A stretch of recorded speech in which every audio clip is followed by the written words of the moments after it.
The whole martyr thing is a way of getting what they want by playing on your empathy, compassion, and guilt, because it's more efficient than asking for it directly, too. Instead of, I love having these holiday traditions with the family, it's twisted into, I'm such a good person that asks for so little. It kind of blocks the capacity of other people to tell them no. So let's talk a little bit about something I'm going to call realistic future faking. Let me give you some examples of realistic future faking. Once we close the deal, we're going to go away together for a week, right? And the deal closes in about a month. Or we're going to have the holiday dinner at your house next year.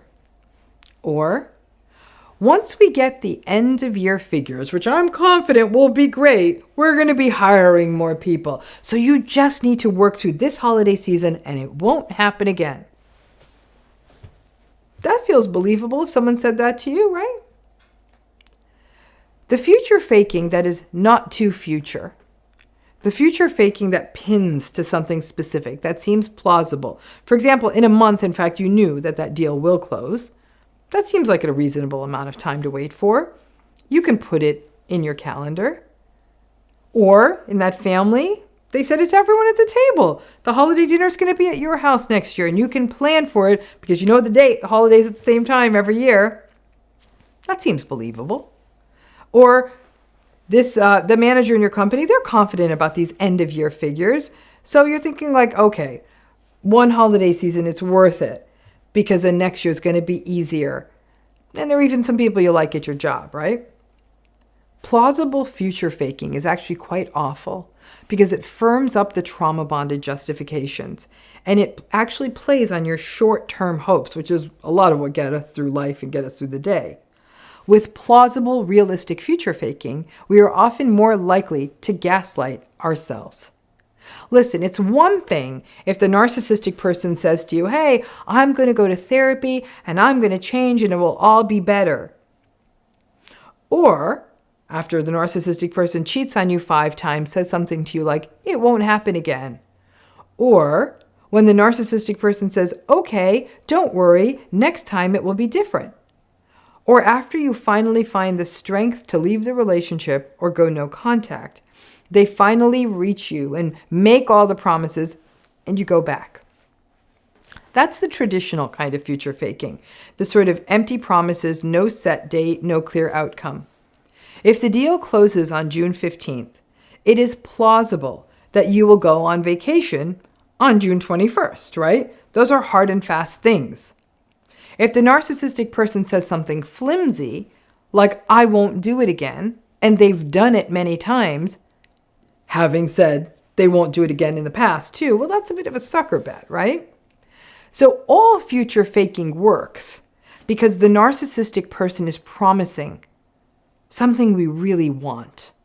In a way, and this is where it's so nefarious, it shows that they were sort of listening to us. For example, they could hear that we wanted them to make time for vacation, or that we really wanted to host the holiday in our new house, or that the feedback that your workload and the staffing, that it was untenable, that there wasn't enough support, that feedback was finally getting through. But when the future faking is plausible, something that's concrete, or it's realistic, or it can be done soon, we buy it.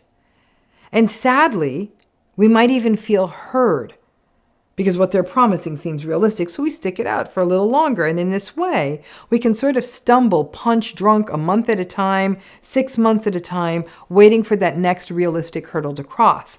And where it gets really tricky is when some of the promises they make do come through. Then it's not future faking, obviously.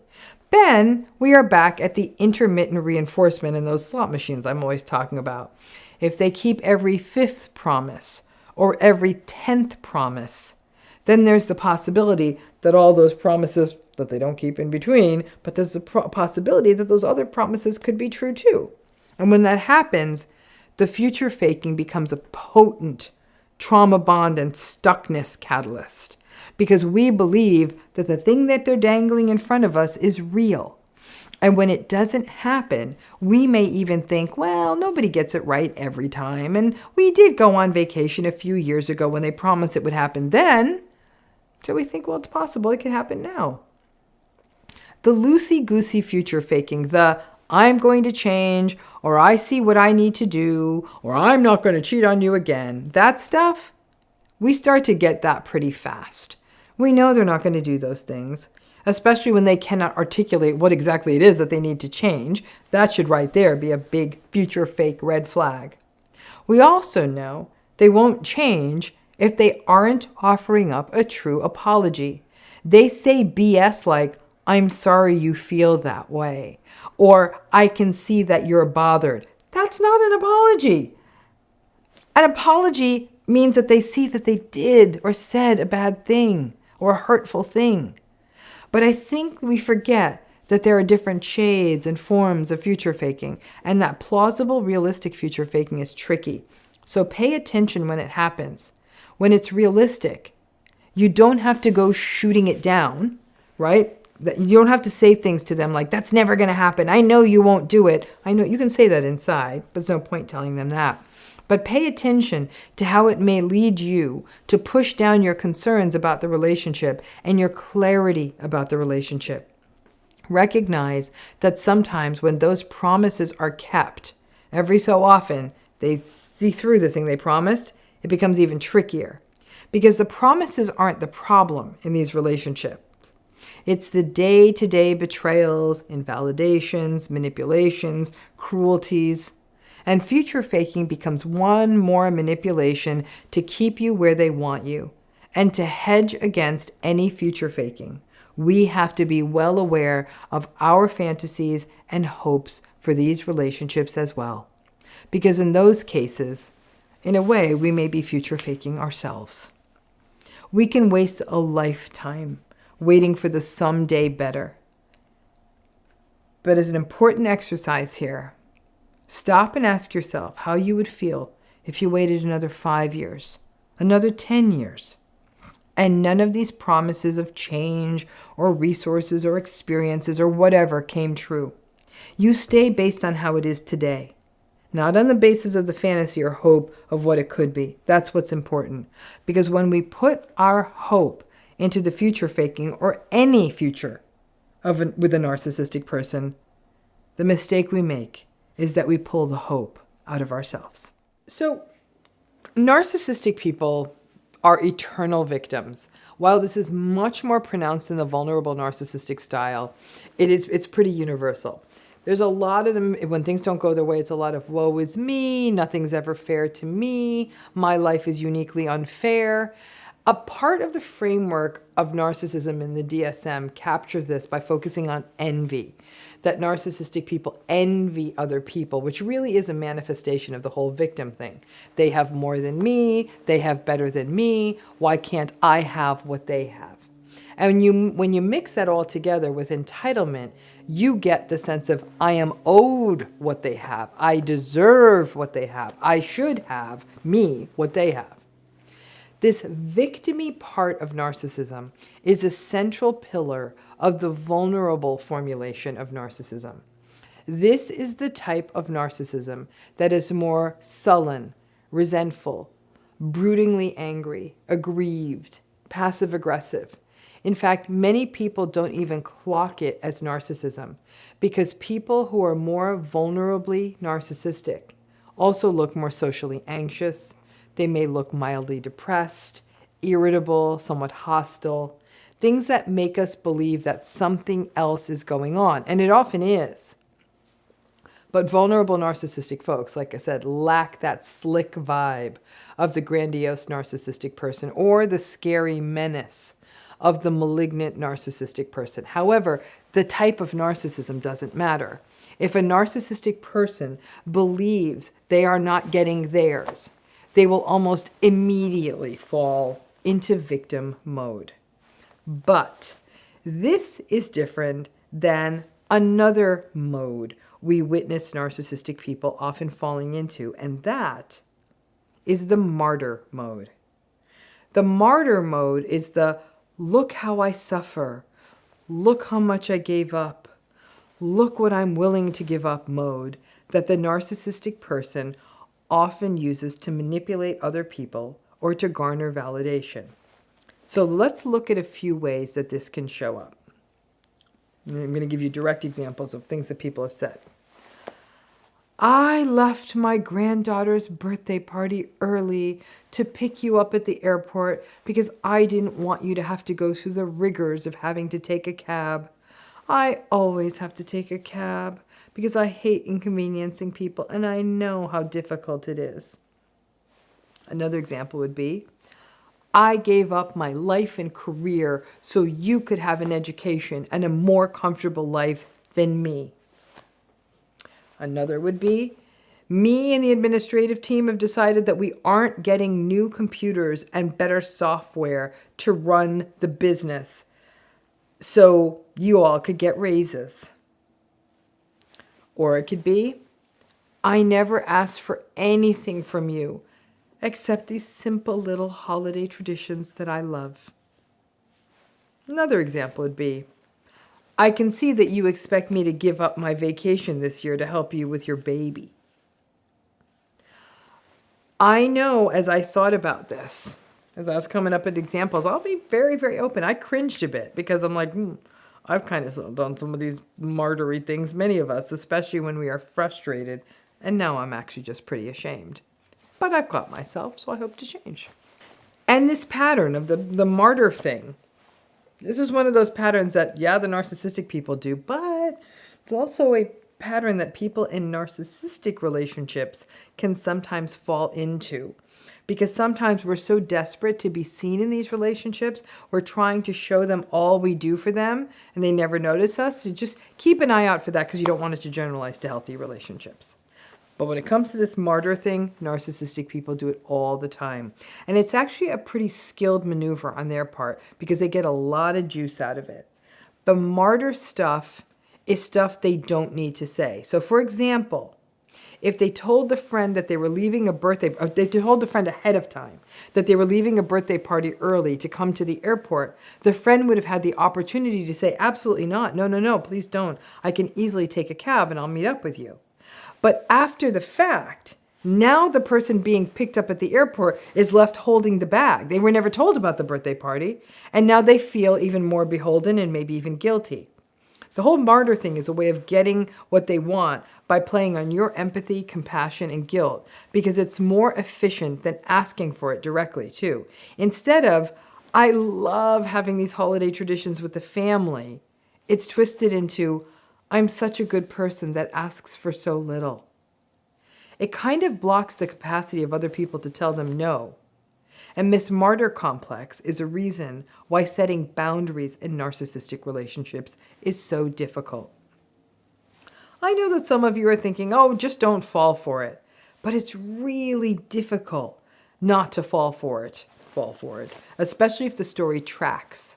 For example, the parent who may ostensibly have made some sacrifices or at least had a much more difficult early life than you did, constantly reminding you of that, it wears on you. And sometimes you give in, not because you aren't good at boundaries, but because you do kind of feel bad and you just can't listen to it anymore. Martyrs do not make a good dinner party guest. They get very dull very quickly. This martyr thing also pushes you into doing their dirty work. For example, look at that vacation one I shared with you. I guess you want me to give up my vacation this year so I can come out and help you with the baby or the dog or whatever, fill in the blank. No, you don't want them to give up their vacation. Yes, perhaps they had agreed to help with a family issue, so now the setup is that in order to get them to help you with the baby or dog or whatever it is they're helping you with, you become the bad one. And now instead of asking for help, this has now turned into you're the one who's asking them to give up a vacation. It's all very Darvo-ish, and it is very uncomfortable. The martyr move is very, very central to the communal and the self-righteous narcissistic people's playbooks.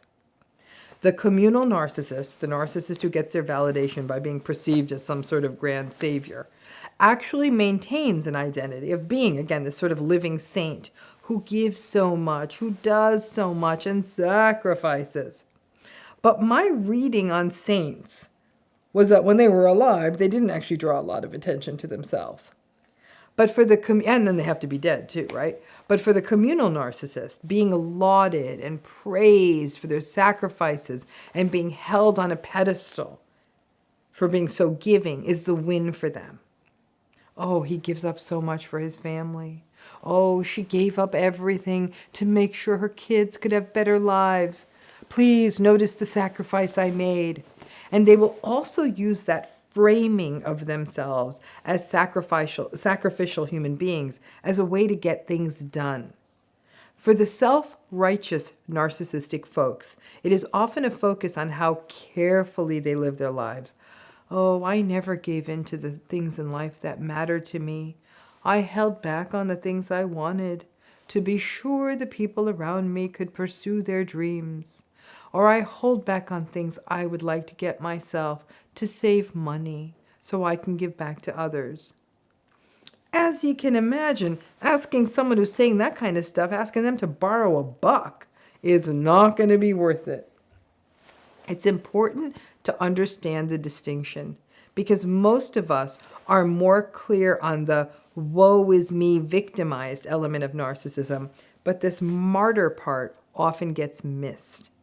Remember that narcissistic people often hold a conception of themselves as great people, genuinely believing that they're warm, empathic, generous, and they also do see themselves as being victims or misunderstood. But this martyr piece can very much contribute to long-term trauma bonds for people in relationships with them. The victim part may play on our pity. We pity a person for whom life isn't going the way that they want, or who has failed to launch, or they keep selling the story that everybody's out to get them. The interesting thing about pity is that, yes, it may keep us stuck in a relationship, doing things, trying to make things right for the other person, trying to rescue them. It also does kind of even things out a little. If we pity someone, we do see them as a little less powerful. This martyr thing is different because it plays on guilt. And guilt can really fortify the trauma bond. The martyr piece, the sense that we owe someone, or now we owe someone because they made a sacrifice that benefited us, or that they've given so much up for us, or just has given stuff up. That almost pulls, or that almost puts or keeps them on a higher plane. So the asymmetry in the relationship, which is classical of narcissistic relationships, is maintained. But at the same time, it plays on an intense sense of guilt and an eternal sense of beholdenness. Many people with narcissistic parents will say this martyr complex is what kept the trauma bond in place for a very long time. And this can also happen in friendships or other long-term relationships. In healthy relationships, we maintain constant awareness of the other, including the sacrifices they have made, and we behave in accordance with that. We compromise as well, we offer gratitude, but it's a two-way street, and they see us too. And in a healthy relationships, the sacrifice someone else made are not weaponized by that person as a way to mobilize people to do something. The entitlement, none of that, you owe me. Keep an eye out for that martyr complex. In many cases, it may not even register because it is so baked in to the communication patterns in this relationship. But it also keeps the guilt baked in, and that guilt can be something that continues to be a prevailing theme, or at least avoiding the sense of guilt, that motivates you in all of your relationships. You are in a narcissistic relationship. Doesn't matter what kind of relationship it is. But the other person in the relationship has all the hallmarks of a narcissistic person. You get into an argument with them about something, whatever it is, it's something, right? And maybe it's because you're right about something and they know it. Maybe you call them out on their gaslighting. Whatever it is, they respond with the silent treatment. After a day or two, the silent treatment starts to become really uncomfortable. So you apologize. You may even blame yourself for something you didn't do. But you give in and you capitulate. You tell them that their point of view is right, that yours is wrong, and they may continue to punish you for a minute. They will put in their back pocket your admission of being wrong so they can use it later against you when they need it. And then they will break out of giving you the silent treatment. You may have the initial relief of the silent treatment being over, and then you may end up feeling gross. You sort of gave up on yourself, blamed yourself, and gave them more juice and supply. And while the silent treatment part may be over, you're still left feeling icky and uncomfortable. Narcissistic folks, especially folks with vulnerable or what's sometimes known as covert narcissism, are really good at the silent treatment. They can go days, weeks, even months, and in a few cases, years. To them, being resolute about being right is more important than being flexible and finding the compromise and the almighty gray that characterizes all relationships. When the silent treatment is happening, they aren't uncomfortable. The silent treatment is about power and control. And ultimately, because more often than not, it gets the narcissistic person what they want, whether what they want is an apology or people just giving in to them to break the discomfort of the silent treatment, they are rewarded for it and they're going to do it again. The silent treatment is much more common with vulnerable narcissistic folks compared, like I said, to other forms of narcissism. Malignant narcissistic and even grandiose narcissistic folks are more likely to turn to sort of overt anger, not the passive-aggressive stuff. But for vulnerable narcissistic folks, the covert narcissistic folks, the silent treatment is a signature move. And it is an extremely successful manipulation because the silent treatment is experienced in a lot of uncomfortable ways by the people on the receiving side of it. When a person is the recipient, if you will, of the silent treatment, it can include feeling that you feel abandoned, feeling as though you're being punished, feeling as though you did something wrong, and subsequently feeling guilty. You may feel angry, you may feel helpless, you may even feel hopeless. And the fix to ending the silent treatment can feel simple. Just need to figure out a way to get them starting again, and things will feel normal again. Now, the silent treatment is at its most lethal when it is used against children. And narcissistic parents do this all the time. Children are children. And in their fashion, they're actually quite smart. At least they're unfiltered. And they will often voice, for example, their disapproval at problematic behavior. They will make innocent, truth-telling observations that often are right on the mark. And they also are children. They'll have normal reactions and tantrums. Well, all of this is quite inconvenient for the narcissistic parent who will vacillate between trying to overpower and dominate the child and bend them to their will, but then simultaneously view the child as an equal when it is convenient for the narcissistic parent. For example, sharing their personal problems with the child, telling the child about marital issues, asking the child for opinions that a child just wouldn't know how to offer, asking the child to take on roles in the household that they are not mature or developmentally ready to take on. The child of a narcissistic parent is not viewed as a separate, subjective human being, but rather they're viewed as a source of supply, an extension of the parent, a punching bag, and in some cases as a trophy or as window dressing, so the narcissist can performatively act as though they are a good parent or family person.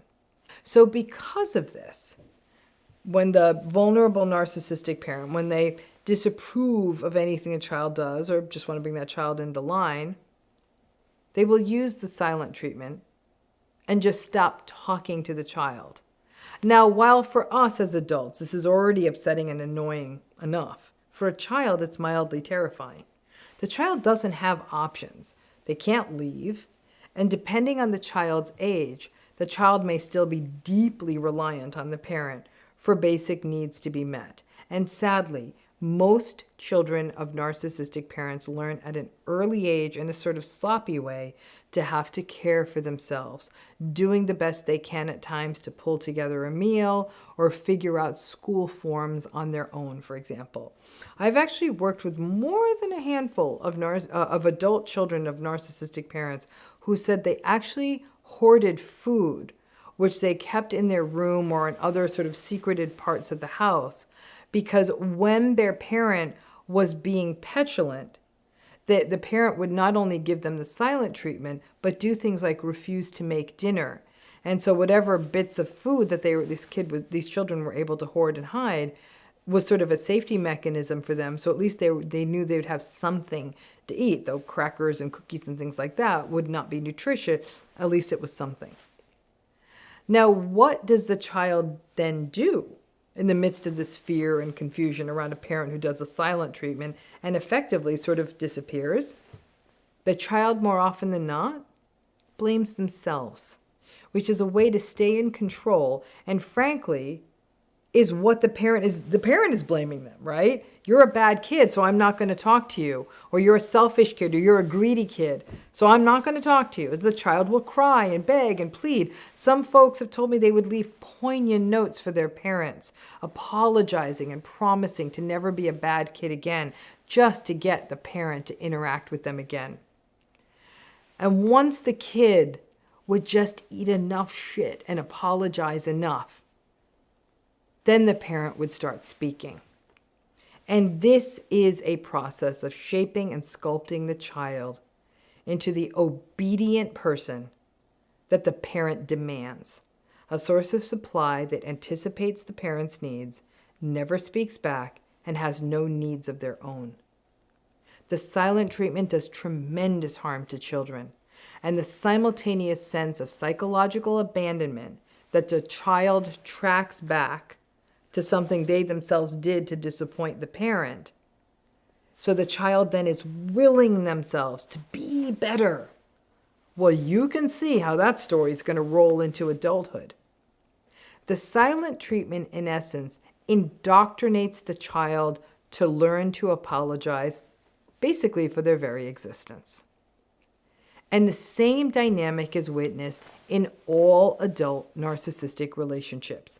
Sometimes just to keep the trains running on time, we apologize because we are trying to protect other people in the household. For example, children. So when a narcissistic spouse or partner gives you the silent treatment, you may think to yourself, I don't care if this fool ever speaks to me again. But the tension created by the silent treatment within a household may result in you feeling that you have to sort of succumb to doing whatever is needed to break the silent treatment simply for the well-being of others in the household. And the same thing could happen in a workplace with narcissistic colleagues or in a family system. I once worked in a workplace where there were some narcissistic-y feeling colleagues who did give me the silent treatment. And I would F with them by giving them a warm hello as they walked by. Hey! But they never said hello back. I was also being civil just to keep other colleagues comfortable in meetings. I left the job ultimately because frankly, folks, there is no way to thrive in a narcissistic workplace. I've never seen any other solution but to quit. The problem with the chronic apologizing to break the silent treatment is that we at some level start to feel complicit. We may internalize the sense that we are the problem. Language matters. So even if we apologize tactically, all of this apologizing sort of seeps in and it accumulates into a psychological toll for us.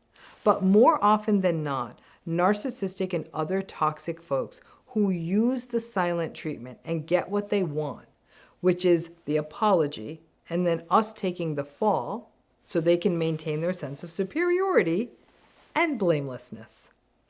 So you may be wondering, is there a solution to this? I mean, the one that isn't accessible to everyone is get the hell out of the relationship. But beyond that is the hard work of either tolerating the silent treatment or figuring out the workarounds. But make no mistake, those workarounds are taking a toll on you. Is it any wonder that folks who have been through narcissistic relationships get into the habit of apologizing all the time?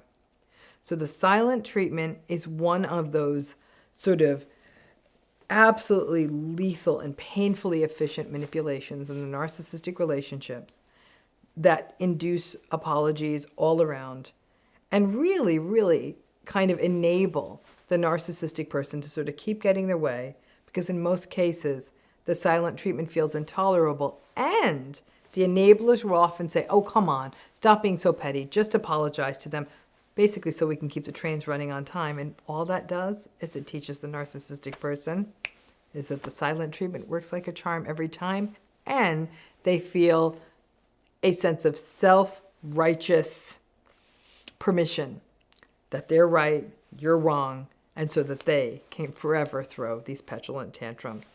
So good luck with that. Come on, some of us, I've had this happen, certainly. Believe it or not, the narcissistic person apologizes, right? Yeah, it happens. It sometimes actually happens more often than you'd think. Now I got to ask you this. What was the apology like? Did it feel sincere? Or was it a pseudo apology like, I'm sorry you feel that way?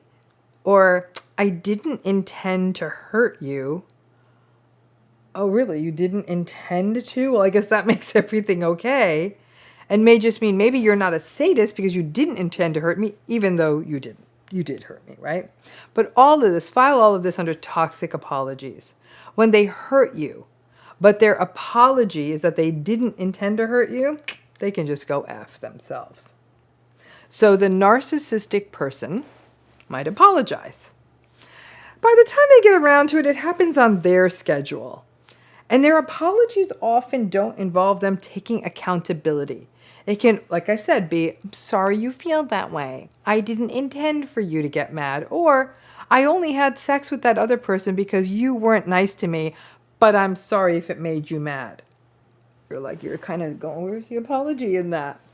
Their apology often serves to further pathologize us. But I think that just because they got the word sorry into a sentence, they think that it qualifies as a true apology. But just to hear them form the words I and sorry in the same sentence, for folks that are trauma bonded, that can actually be quite shocking and sadly quite welcomed. The narcissistic apology is often quite late, after they've managed their anger and their shame and their narrative that they are right and you are wrong, and they maintain that belief of they're right and you're wrong, even at the time they apologize to you. Maybe their apology is a hoover, a way to suck you back in. Maybe it's a manipulation to get you to do something they want. Maybe they do it so they look good to the world. Maybe they do it because someone else asks them to, or an employer requires it. Like one of those sort of gross politician apologies, and then they turn around and just do the bad things again. But the day comes, whatever their reason, they give you one of these pseudo apologies. And you, I hope, maybe you're getting stronger. And you recognize the BS and the BS of the apology, and I am sorry you feel that way is not working for you as an apology. You don't give a rat's ass about what they intended or didn't intend. You are tired of the toxic carousel, and you say, okay, thanks for this apology thing you're giving me, but I don't think I can accept it. Or I'm not ready to accept it, or I don't forgive you, or I don't care what you intended, or it doesn't feel like an apology, or whatever you feel. But the bottom line is that you do not need to just give them a big hug and tell them how great they are for apologizing, even though everyone around you is going to tell you to do that. And then when you don't take their apology, when they give it, they shame you for not accepting it. And you'll hear everything from "you're a bad person," "you're unforgiving," "you're mean," "you're cruel." Maybe they'll even call you narcissistic. They'll tell you you're a bad person for not just accepting their apology. And by that, they really mean that you're not seeing them as the morally wonderful person that they are. They'll tell you that only a dark-hearted person wouldn't accept an apology, and no wonder they're so frustrated in this relationship with you because you're so rigid that you won't take their apology. They tend to conveniently forget that they, as a narcissist, are a serial offender, and there is no apology big enough to cover all of the terrible things they've done to you in this relationship. Even the apologizing has to work on their schedule when they want to do it. And then you have to accept it when they offer it, but only when they wanted to give it, even though you really needed it at the time the bad thing happened. So here's some apologizing 101 for you. Apologies should always be about accountability and responsibility. I'm sorry I hurt you.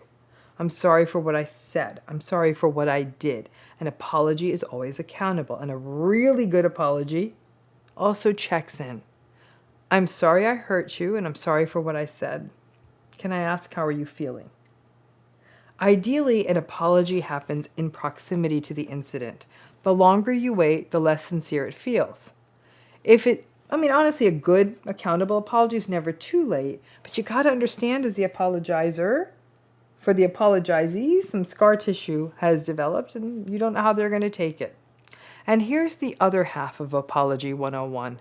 No one is obligated to accept your apology, not right away, maybe not even ever. In some cases, people will take your apology right away.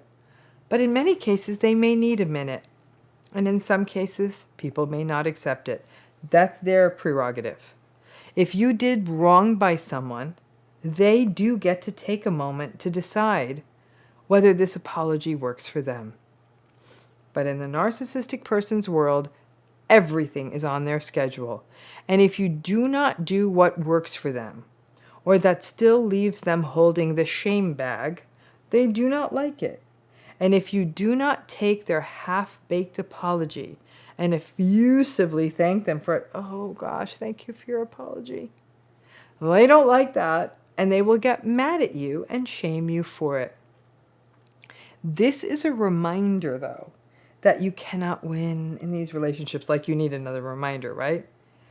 A narcissistic person does bad things, and they rarely apologize in a timely manner. When they do, it's sort of a false apology. And if you don't accept it, then it turns into a new abuse sequence that you're the bad one. But it can also be challenging to be called unforgiving and cold and mean when that is not who you are. When you have been patient and put up with someone's stuff for a long time and are again being shamed because you don't embrace their apology on their schedule, it can bring up feelings of grief, exhaustion, disgust, and anger. And if you are so trauma bonded that their distorted version of reality holds any truth, their calling you bad for not accepting their half-baked apology may actually, sadly, land for you and leave you feeling worse about yourself. The mantra remains the same in these relationships. You can't win. You really can't win. If you want to drop them in the comments, please share the most awful pseudo apologies you've ever gotten from a narcissistic person. I think it would really be good for all of us to see all of the sort of difficult and nightmarish apology situations we've been left in, where the apology sometimes feels worse than the offense. Imagine that you are, or were, maybe you don't have to imagine it, but imagine you're in a narcissistic relationship that has broken up, or you're taking a break, but it's ended, at least for the foreseeable future. And let's just imagine it's broken up because of their bad behavior. And then, as it often does, at some point a hoover will begin. So you may be living your life, maybe even starting to enjoy the peace and quiet of not having to deal with them for a minute. There may have been some angry texts and messages from them for a while. They're dysregulated, it's what they do. Maybe they're angry that they are no longer in control. This may be more pronounced if you ended it, But even if they did, they just don't like having their supply be responsive. They're not thinking about you as a person. They're thinking about you as supply. Then one day you might say, those angry texts, the tone sort of changes. And they're sort of sending you a touch base text. How you doing? What are you up to? They may even send you a picture that you don't want. I don't even mean a sexual one. It just might even be a picture of a place or even themselves. They may say, hey, I saw someone that you both know. You may or may not respond. Of course, my hope is you don't, but you have to make a decision on what feels best. You don't respond. Then they may strike, just like a cobra, and they might start to say, hey, why don't we talk? Want to chat? Can we clear the air? And especially if it was one of those more toxic breakups, or one where you might have felt really unsettled by what happened in the relationship, or they betrayed you, then you may think, wait, what? You may stay silent. You may even say, no, thank you. You might even say something angry, like, are you out of your mind? Whatever you say, it's your right to do what you will. And then what happens? Weigh in if this has happened to you, that you've started having this Hoover experience, where they're trying to reach out, hey, do you want to get together? You want to talk it out? I'd be curious to see what has happened to you.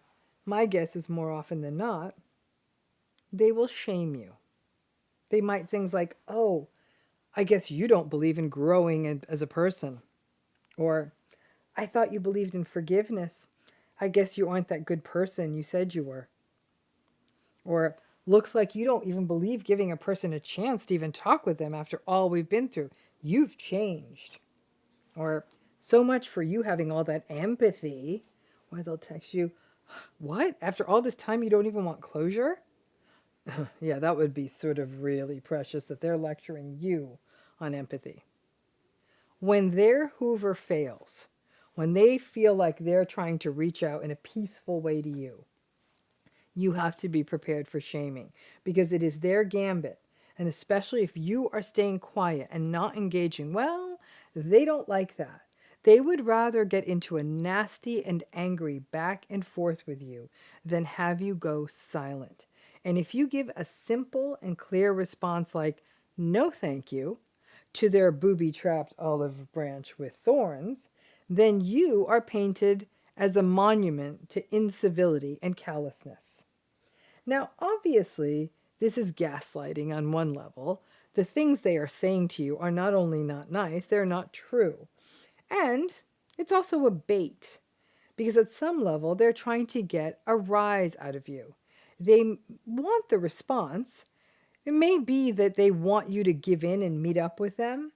Maybe they want to start up again just to betray you again or leave you again. Maybe they want to just have control of the narrative. Or maybe they want to start it again so they can just end it on their terms. Whatever it is, any Hoover is with their agenda in mind, with little regard with how this contact or this attempt to reconnect will impact you. What gets interesting is if other people start to shame you too, saying things like, oh, come on, you guys were together for a while. What harm could a conversation be? Or, oh, I bet if you forgive them, you'll feel so much better. I'm thinking, not so sure about that. Or someone will say, sometimes we have to be better or go higher when they go low, which is code for go talk to them, deal with the fallout, and have to go through the whole damned cycle again. Falling for a Hoover is not going high, it's self-sabotage.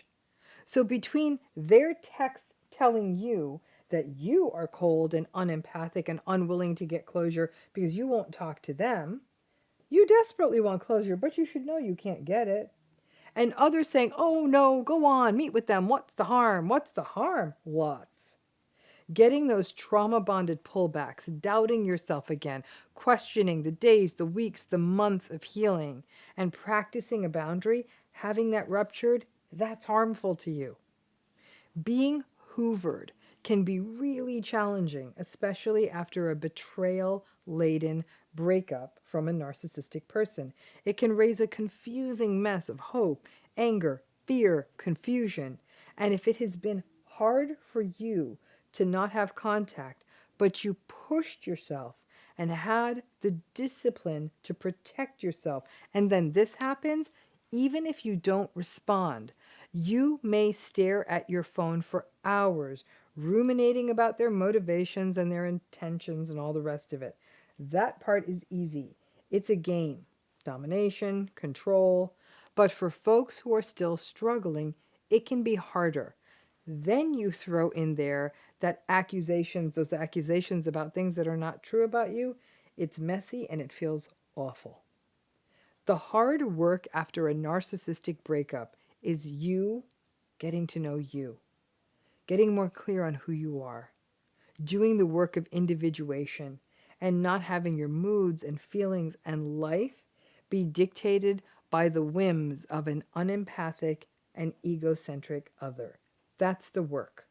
And when these hoovers pop up and you are shamed and blamed, it can make this work harder.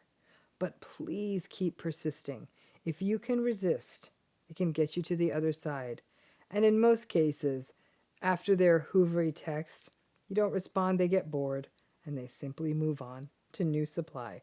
Give it a shot, and thanks again.